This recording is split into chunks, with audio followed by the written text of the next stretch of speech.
اب ہم قرآن کے دوسرے حصے میں حضرت سلیمان علیہ السلام کی دعا کو پڑھتے ہیں۔ دعا کے الفاظ کیا ہے؟ رب اوزعنی ان اشکر نعمتک التی انعمت علی وعلی والدی وان اعمل صالحا ترضاہ واصلح لی فی ذریتی انی تبت الیک وانی من المسلمین۔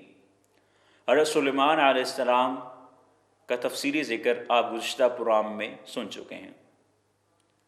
حضرت سلیمان علیہ السلام کو اللہ تعالیٰ جنات پر بھی اختیار دیتے ہیں۔ حضرت سلیمان علیہ السلام کو اللہ تعالیٰ ہواؤں پر بھی اختیار دیتے ہیں۔ حضرت سلیمان علیہ السلام کو اللہ تعالیٰ جانوروں کی زبان سمجھنے کی بھی توفیق دیتے ہیں، اور حضرت سلیمان علیہ السلام کو اقتدار بھی دیتے ہیں۔ لیکن وہ اللہ تعالیٰ سے دعا کر رہے ہیں، رب اوزعنی ان اشکر نعمتک التی انعمت علی وعلی والدی۔ اے اللہ تعالیٰ، مجھے اس بات کی توفیق دے کہ میں تیرا شکر ادا کروں۔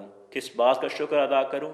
کہ تو نے جو نعمتیں میرے اوپر کی ہیں اور میرے والدین پر کی ہیں۔ حضرت سلیمان علیہ السلام صرف اپنے لیے شکر طلب نہیں کر رہے، بلکہ والدین کے لیے بھی دعا کر رہے ہیں۔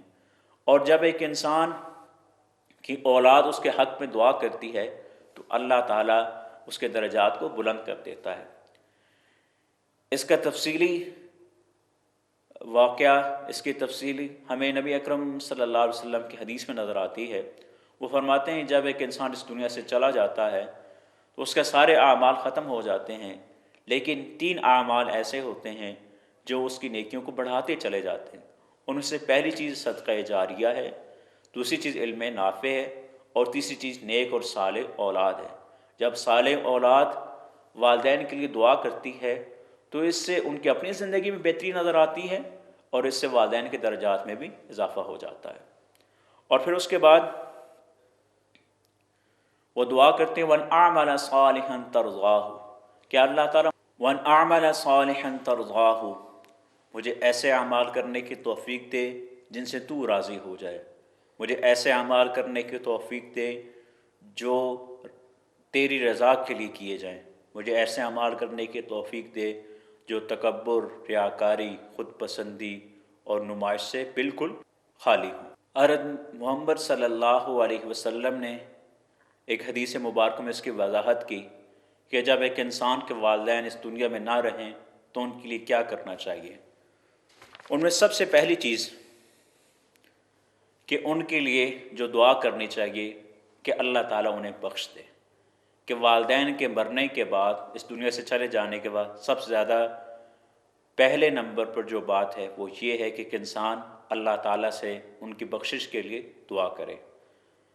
دوسرے نمبر پر ان کے والدین اپنی زندگی میں جو وعدے کیے ہیں ان وعدوں کو پورا کیا جائے، یعنی والدین کے وعدوں کو پورا کیا جائے۔ یہ وعدہ چاہے لین دین کے حوالے سے ہے، یہ وعدہ کسی بھی حوالے سے ہے، ان کے جائز وعدوں کو پورا کیا جائے۔ تیسرے نمبر پر یہ ہے کہ ان کی دوستوں کی عزت کی جائے، یعنی اگر ایک انسان کے والد کا کسی دوسرے کے ساتھ کوئی تعلق ہے، اس تعلق کی قدر کی جائے، اس تعلق کو مضبوط بنایا جائے، اس تعلق کو بہتر سے بہتر بنایا جائے۔ یہ اولاد پر والدین کا حق ہے۔ چوتھی چیز یہ ہے اس رشتہ داری کو نبھانا جو والدین کے توسط سے اولاد کو حاصل ہو۔ تو رشتہ داری کو نبھانا بھی جو ہے یہ والدین کا حق ہے، جو کہ اولاد پر انتہائی ضروری ہے۔ اور پھر پانچویں چیز والدین کے لیے دعا کرنا۔ جب ہم انبیاء کرام کو دیکھتے ہیں تو ہمیں انبیاء کرام میں یہ چیز نظر آتی ہے کہ وہ بھی اپنے والدین کے لیے دعائیں کیا کرتے تھے۔ جناب ابراہیم علیہ السلام کی مثال ہمارے سامنے ہے، جناب سلیمان علیہ السلام کی مثال میں نے آپ کے سامنے رکھی ہے۔ تو سلیمان علیہ السلام کی دعا کے اگلے الفاظ یہ ہیں، انی تبت الیک و انی من المسلمین، کہ اے اللہ تعالیٰ میں تجھ ہی سے توبہ کرتا ہوں، تیری طرف ہی پلٹتا ہوں، میں تیری طرف ہی رجوع کرتا ہوں، اور میں تیرے سارے احکامات کو مانتا ہوں۔ ناظرین کرام، اب ہم اخلاقی اسباق کی طرف بڑھتے ہیں جو ہمیں ان دعاؤں سے نظر آتے ہیں۔ اب حضرت سلیمان علیہ السلام کی دعا کو دیکھیے کہ اس دعا کے جو جملے ہیں وہ انتہائی عاجزی کا اظہار ہیں، تسلیم و رضا کا یہ پیکر یہ جملے نظر آتے ہیں، اور پھر اس کے بعد یہ اظہار بندگی کی انتہا ہے، یعنی اپنے آپ کو غلام ہونے کی حیثیت سے پیش کیا جا رہا ہے۔